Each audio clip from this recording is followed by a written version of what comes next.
I'm joined today by Stani Kulechov, the founder and CEO of Ethlend. Ethlend is the first ever cryptocurrency loans platform. As the name suggests, it's built on Ethereum, and it allows users to deposit ERC20 tokens or Ethereum in return for US dollars or Ether. They've since processed over $20 million since starting the company, and they're also trailblazers. On Finder.com, we now list over 10 different cryptocurrency loans platforms, which have all started up since the beginning of Ethlend. So congratulations on that. Thank you, James. So how did you come up with the idea to actually lend out cryptocurrency?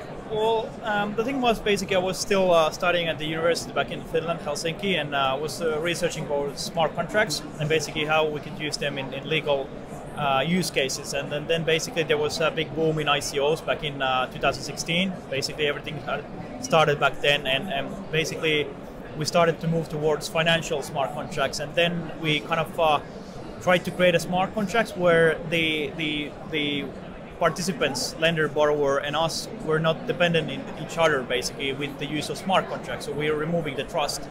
And then we came up with Ethlend, and one thing led to another, and basically now we're actually completely live with the platform for almost a year now. And what was it that helped you identify that people would actually want to borrow cryptocurrency? Actually, in a way, in the beginning, not that many. There wasn't that much support for the business model, but actually it's nothing new. I mean, there has been always possibilities to pledge, for example, Facebook, for example, shares in a bank, for example, investment bank, and get a loan. So we're taking a traditional business model to basically cryptocurrency space and exercising it there. So kind of like if something works in the real life, it should practically work. Yeah. I mean, in theory, work in the crypto space. And so because Ethlend is decentralized, what are some of the advantages of using a platform like Ethlend to borrow, say, US dollars instead of a traditional route like going to a bank? I think the most advantage is that if you go to a bank, for example, you put on the table, let's say, your wallet address, and you have there 100,000 or even 10,000 or 1,000, let's say 10,000 USD worth of, for example, Bitcoin, and the bank probably will not take that money as a like a collateral for you. I mean, they will do for shares, for example, so it's pretty early stage, right?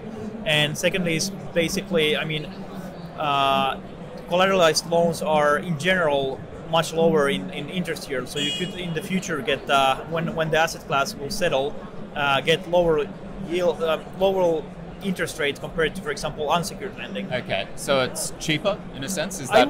In general, yes, I would say. And of course, decentralization. I mean, if you use a decentralized platform compared to centralized, for example, you're not bound, for example, to Ethlend. If we go bust, for example, tomorrow, you still can interact your loan, you can repay loan, and the lender will get his interest back, and you as borrower will get the collateral back as well. Okay. So that's the beauty of smart contracts. And so I was looking at the platform earlier, and I was scrolling down the list of ERC20 tokens, and it looked like it never ended. Is that because it allows or hosts any ERC20 token, or? We used to host quite a lot of, but we do a bit of due diligence. So basically the only kind of a biggest requirement is that if that particular asset gets liquidated, so if the lender needs to sell that asset in case of a default or a margin call, basically it needs to be liquid enough, for example, that someone will buy it on the aftermarket. For example, Omisego might be a token that's very liquid. I mean, there's there's 20 to 30 million daily notional volume in different exchanges in total, compared to, for example, Spank Chain might not be so liquid, for example. So it depends on the token, but it has to have some sort of liquidity that basically it's suitable for a collateral. And so I know that you loan out Ethereum and US dollars. Yeah.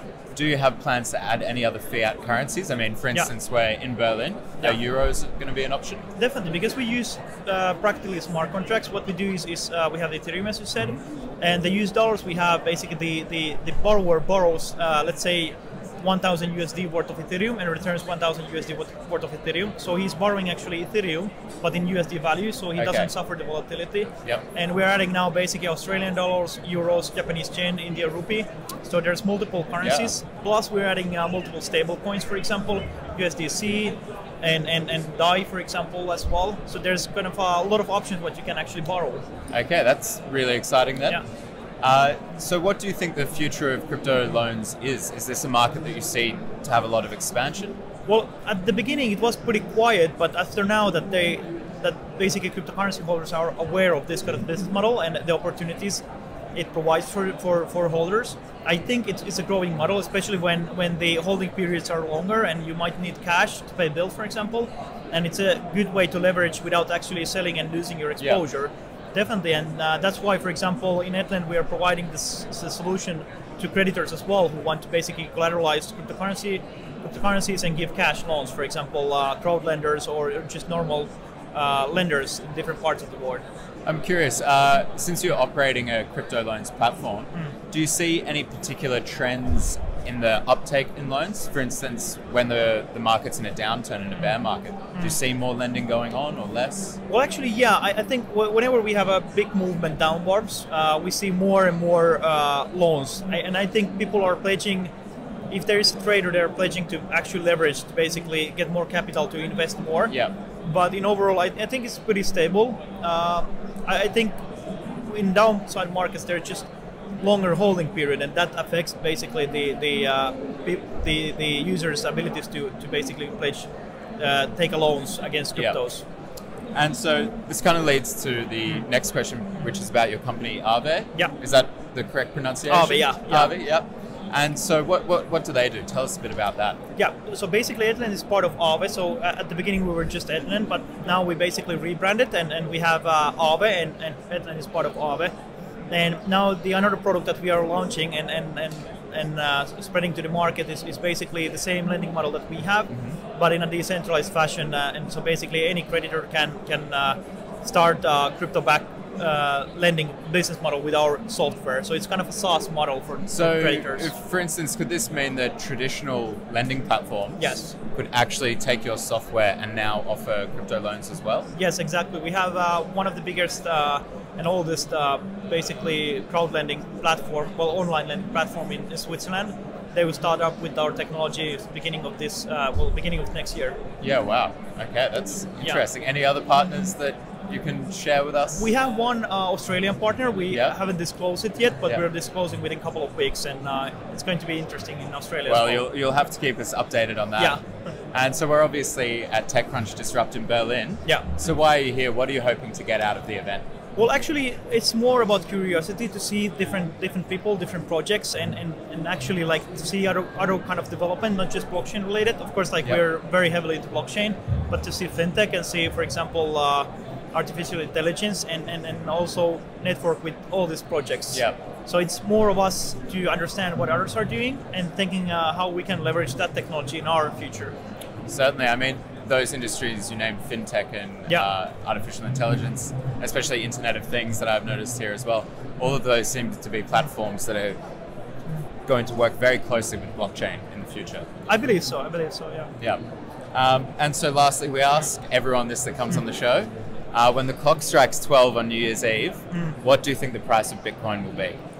That's difficult. I think every day it changes, but in terms of if I need to give some valuations, I don't like to speculate, but we all do. So I think it will be around 7.5.